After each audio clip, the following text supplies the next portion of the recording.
Voter చీటీ ID కార్డుతో polling కేంద్రంలోకి వెళ్లాలి. మొదట ఉండే పోలింగ్ అధికారి తన వద్ద ఉన్న ఓటర్ల లిస్టుతో ఓటరు వివరాలను పోల్చుకుంటారు.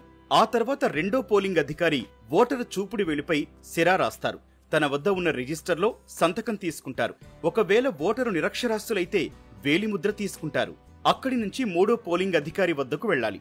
ఆ అధికారి ఓటరు వద్ద ఉన్న చీటీని పరిశీలించి తన వద్ద ఉన్న కంట్రోల్ యూనిట్ మీట నొక్కి ఓటును విడుదల చేస్తారు. ఆ తర్వాత ఓటింగ్ కంపార్ట్మెంట్ కు వెళ్లాలి. బ్యాలెట్ యూనిట్ పై మీకు నచ్చిన పార్టీ అభ్యర్థి పేరు, గుర్తు ఎదురుగా ఉండే బటన్ను నొక్కాలి.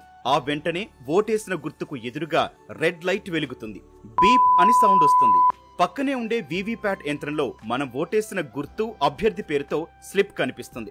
7 సెకండ్ల తర్వాత ఆ చీటీ సీల్ వేసిన డబ్బాలో పడిపోతుంది. ఆ తర్వాత బీప్ సౌండ్ వస్తుంది.